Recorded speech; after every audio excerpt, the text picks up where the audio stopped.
Fala galera, eu sou o professor Ítalo Rio Tinto e este é o nosso segundo vídeo conversando um pouquinho sobre a filosofia de John Locke.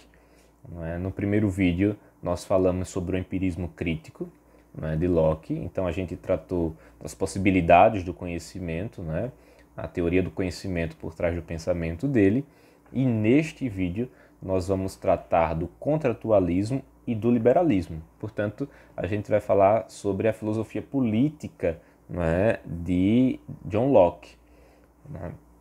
Só para contextualizar, contratualismo é um termo filosófico, que se refere às teorias que tentam conversar sobre o surgimento da sociedade a partir de um contrato social.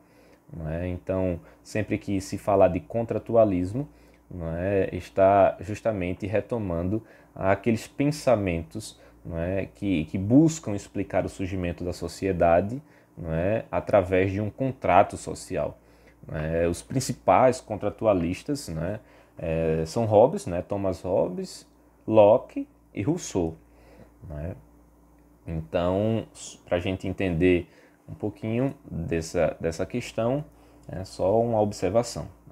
Então, para a gente entender o pensamento da filosofia política de Locke, a gente precisa compreender que Locke estava completamente imerso na política.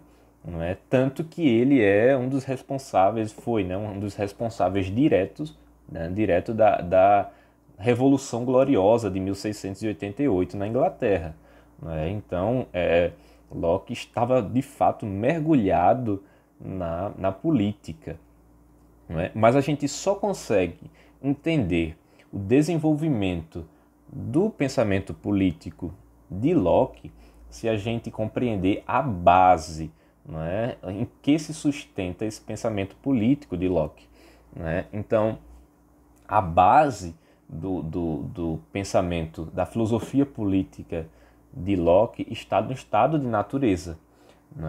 O estado de natureza é aquele estado primário, antes da construção de um estado civil de fato.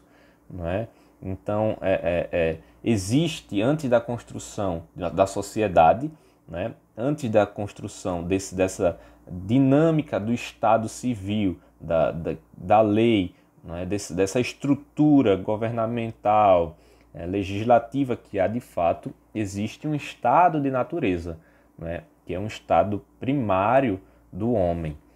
E é interessante porque todo contratualista defende um estado de natureza. Claro, cada um a seu modo, porque esse estado de natureza é a base do seu contrato social, da sua teoria de contrato social. Então, esse estado de natureza de cada pensador, ele diverge porque ele deve garantir o desenvolvimento do seu pensamento acerca do contrato social. Então, mas todo contratualista defende um estado de natureza. No estado de natureza de Locke, por exemplo, há a possibilidade de se manter, se viver em paz, sem que haja as leis, sem que hajam as leis para garantir a paz, diferente de Hobbes, porque o estado de natureza de Hobbes é uma luta de todos contra todos. Se não houver lei, é um caos total, é guerra, é um matando o outro. Para Locke não, Locke vai dizer que existe a possibilidade de se viver em paz no estado de natureza. Só que no estado de natureza de Locke, existem direitos naturais. Então, antes de tudo, já no próprio estado de natureza, existem direitos naturais. Que direitos são esses? É o direito à vida, o direito à liberdade e o direito à propriedade. Então, no estado de natureza de Locke, o indivíduo tem direito à vida, e são direitos invioláveis e intransferíveis. Então, o primeiro direito é o direito à vida. Você tem o direito à vida, ninguém pode tirar a sua vida, e todos devem respeitar a sua vida, bem como você não pode tirar a vida do outro e deve respeitar a vida do outro. não é? Depois tem o direito à liberdade, não é? Você deve ser livre, né, para tomar as decisões que quer tomar, desde que essas decisões não firem a liberdade do outro, né? Então você tem a liberdade de culto, liberdade religiosa, liberdade de escolha, não é? Então, segundo o direito no estado natural, né? Esse direito natural de Locke é o direito à liberdade, e o terceiro direito é o direito à propriedade. Né? Então, e aqui essa propriedade não é que você já nasça com a propriedade reservada, né? Não é isso, não é? Você nasce com o direito à propriedade, ou seja, se você ao longo da sua vida, não é, tem uma propriedade, adquire uma propriedade, você tem o direito a essa propriedade e ninguém pode tirá-la de você. Não é? Ninguém pode tomá-la, ninguém pode invadi-la, é uma propriedade sua e você tem esse direito natural. Né? Então, nesse estado de natureza de Locke, não é? Os direitos naturais, não é? São esses direitos que que precedem a própria experiência do homem. Não é? O homem nasce com esses três direitos básicos, né? Que Locke chama de direitos naturais. Não é?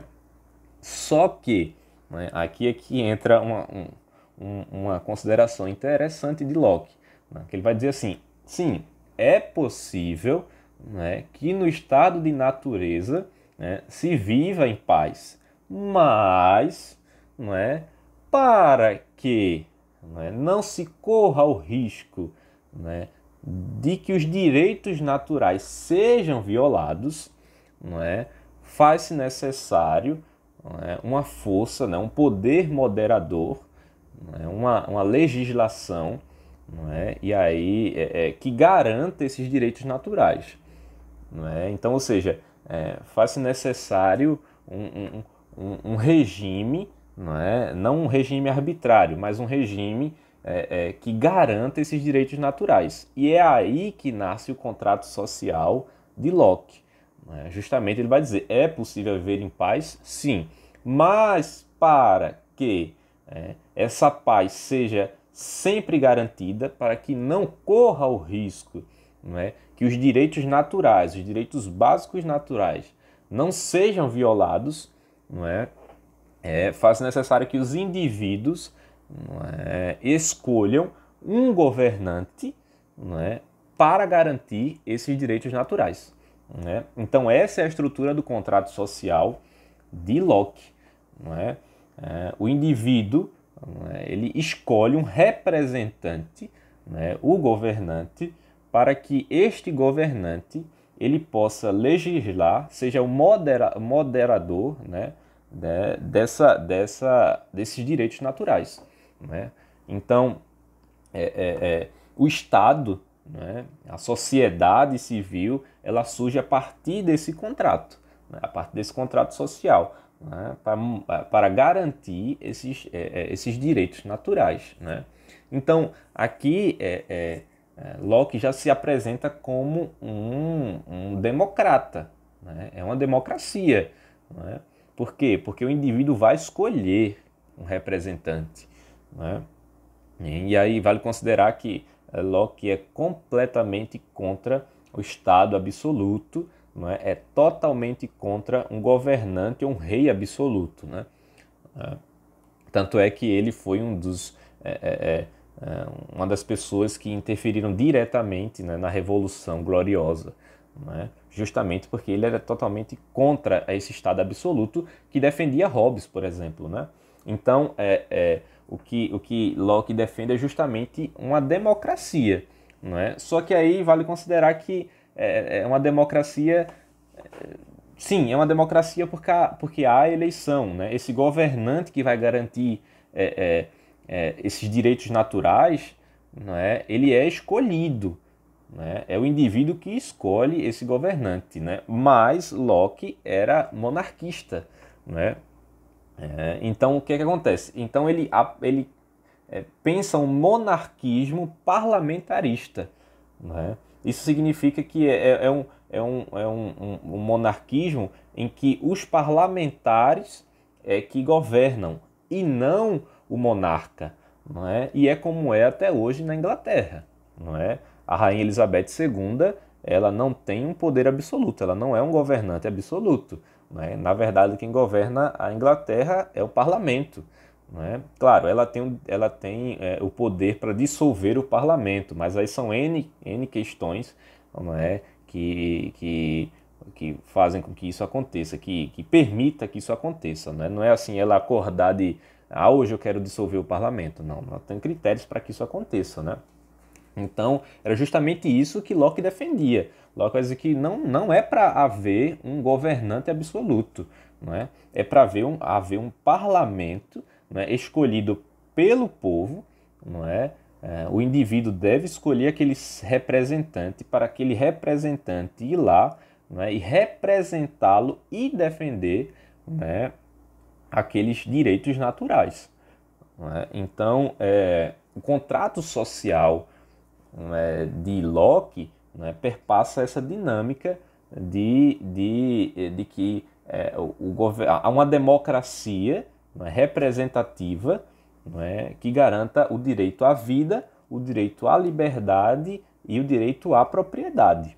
Né? Então a gente pode dizer que Locke é um monarquista democrático liberal, representativo. Né? Então, isso se enquadra no pensamento de Locke. Então, o contrato social de Locke surge justamente, né, nessa dinâmica, né, de que existe o estado de natureza. Nesse estado de natureza, o indivíduo tem três direitos naturais que são invioláveis, intransferíveis, né, que é o direito à vida, o direito à liberdade e o direito à propriedade, e que o indivíduo, para que esses direitos naturais eles não sejam violados, né, o indivíduo, né, escolhe governantes, né, representantes, que garantam, né, o cumprimento desses direitos naturais. Né? Então, e esse governante é justamente a partir de uma eleição, de uma escolha. Né? Então, o contrato social de Locke é um contrato social democrático. Né? Então, Locke defende uma democracia. Né? Então, aqui o pensamento político, a filosofia política por trás do pensamento de Locke é uma filosofia democrática, né? Mas uma democracia liberal. Né? O governo ele não pode interferir de forma absoluta, ele não pode ter um poder absoluto. Né? O indivíduo o governo ele tem de garantir os direitos básicos naturais do indivíduo. As leis que o governo deve fazer devem ser feitas para garantir esses três direitos naturais. Mas o governo ele não deve interferir, né, de forma absoluta no Estado, né? Então, e na sociedade. Então, o contrato social de Locke, né, é um contrato social liberal nesse sentido. Né? É por isso que ele é o pai do liberalismo. Né? Então, é por isso que é um contratualismo e liberalismo. Né? O tema da aula dessa conversa de hoje é justamente através dessa perspectiva. Né? E aqui vale considerar, né, que é uma coisa no pensamento de Locke que está dentro do pensamento político, não é? Que pode cair no vestibular, não é? E que às vezes não é muito comentado, mas que tem a ver justamente com esse posicionamento político da filosofia política de Locke, que é a questão do trabalho infantil e da escravidão. Né? Locke, por exemplo, é a favor do trabalho infantil para famílias pobres. Né? Então, Locke vai defender que uma família que é carente, que não tem condições de se manter, né? Nesta família a criança deve trabalhar. Ela pode trabalhar para garantir, né, o sustento, né, a subsistência desta família. Né? E é interessante que na Revolução Industrial, né, que foi um pouco depois da morte de Locke, né, mas na Revolução Industrial as crianças trabalhavam. Não é? Elas trabalhavam em questões em que a sua estatura, não é, contribuíam no exercício. Né? Então, as crianças trabalhavam para consertar maquinários, né? Elas podiam entrar no maquinário e consertar. Elas trabalhavam nas minas, né? Consertando buracos nas minas por causa da estatura. Então, Locke defendia o trabalho infantil para famílias pobres, né? Para que pudesse se manter a subsistência dessas famílias, né? E Locke também era a favor da escravidão, mas não essa escravidão econômica, né? Essa escravidão econômica seria, por exemplo, o que aconteceu no Brasil, né? Que os negros foram escravizados, né? Essa escravidão ele é contra, porque essa escravidão ela vai de encontro justamente à lei natural da liberdade, né? Mas ele é a favor da escravidão em estado de guerra, né? Isso significa que no estado de guerra, por exemplo, se o perdedor, não é, aceitar e quiser fazer um contrato com o vencedor para servir a esse vencedor, não é, para garantir a vida, para não morrer, então essa escravidão ela deve ser defendida. Né? Então, mais do que uma escravidão, eu acho que a gente poderia colocar como uma servidão. Não é? É claro, é colocado como escravidão, mas o sentido que Locke queria dar seria de uma servidão mesmo. Então, para não morrer, para garantir o direito à vida, não é? Aquele derrotado, aquele que perdeu, não é? Pode fazer um contrato com o vencedor, com aquele que ganhou, não é? Para que ele sirva, seja escravo, né? E essa escravidão ela pode ser tanto por um tempo determinado ou por um tempo até a morte natural desse indivíduo, né? Então é algo que a gente precisa estar atento, né? Que tem a ver com esse posicionamento político, nessa filosofia política de John Locke, que é o trabalho infantil e a escravidão em estado de guerra. Então, um resumão, né, da aula de hoje, né, seria justamente isso. Não é? Locke defende um estado de natureza, não é?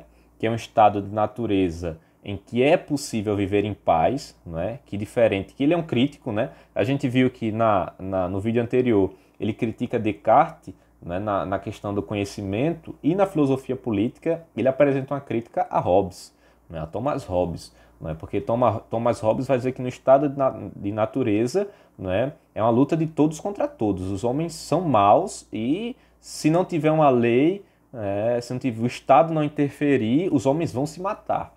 Locke vai dizer, não é assim. Né? No estado de natureza, os homens podem sim, há a possibilidade de viver em paz, não é? Mas no estado de natureza existem direitos naturais. E para que esses direitos naturais sejam mantidos e não possam ser violados, aí sim a gente entra com um poder moderador e legislador do Estado, não é? Para garantir esses direitos naturais. Mas esse contrato social, não é? Nesse contrato social, o Estado ele não deve ter um poder absoluto, que era o que Thomas Hobbes defendia. Não é? Thomas Hobbes defende um governo absoluto. Não é? E Locke não, Locke vai dizer o contrário. Não é? É por isso que ele é um liberal. Não é? O governo, não é? Ele deve reger, né? O Estado deve garantir esses direitos naturais, trabalhar para garantir esses direitos naturais, né? Mas não interferir diretamente de forma absoluta na sociedade. Né? E aí é que está o plano de fundo da teoria do contrato social de Locke. Né? Depois, Locke é um democrata, né? Ele tem um pensamento de democracia, porque é o indivíduo que deve escolher o governante, né? O indivíduo que deve escolher aquele representante, e aquele representante ele deve estar lá de fato para representar quem o elegeu, né? Então ele defende uma eleição, uma escolha livre, né, de um representante. Né? Então, mas também ele defende uma monarquia. Né? Então ele ele defende uma monarquia democrática, liberal, né, parlamentarista, né, representativa. Né? Então o rei ele não deve ter um poder absoluto, né? Ele deve ter uma representação, ele deve exercer dentro do parlamento, ele deve ser aquele poder moderador, não é? É como a cabeça que rege o corpo, né, necessariamente, né?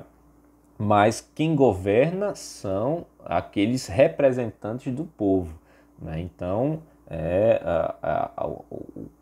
o parlamento, né, é que deve governar, né?